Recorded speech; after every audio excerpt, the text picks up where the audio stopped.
John, how are you doing? I'm doing great, Diego. How about you? Real nice, thank you. Diego Lozano from Premier Diaz, and I wanted to ask you, maybe talking about Monday's game and one of the most electric playmakers of the Cardinals offense, who is Rondell Moore. I would love to know, like, your pre-draft notes of him, being himself a great yards after catch player and maybe a player that really adapts to the Niner system. No, I think you're right, Diego. He's a guy that we really liked because of his versatility. He can run routes that receivers are required to, but he's really good once he gets the ball in his hands, and you can use his skill with the ball in his hands in a multitude of ways. I think the Cardinals have been very creative as to how they're using him. Sometimes you see him. Um, with passes behind the line of scrimmage, they'll run the ball to him.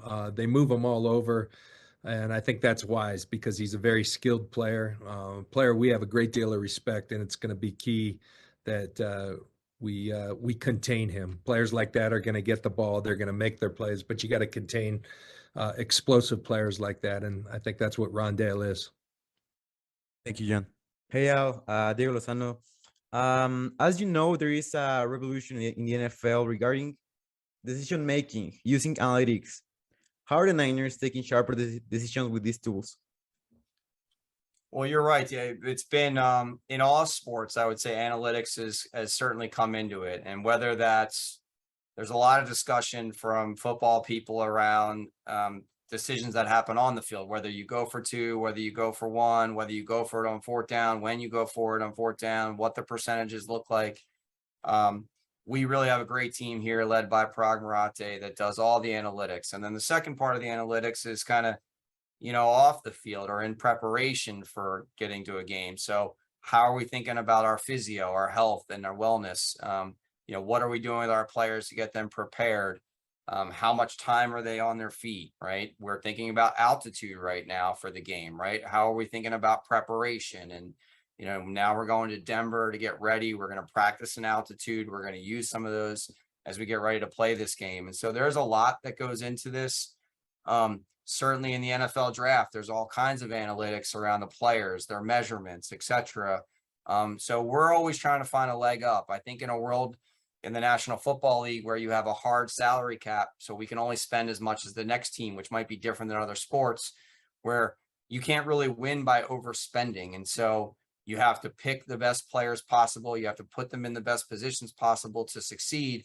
And then you have to give them the right tools. And so I think that is where the analytics makes a very, very big difference in our sport as to how we think about our preparation in and around these games and the people that are on our roster and how that might set us up for future success. Sure, and a quick one, Al. Do you think the Rams model is replicable, or is it only like a case of variance in like team building?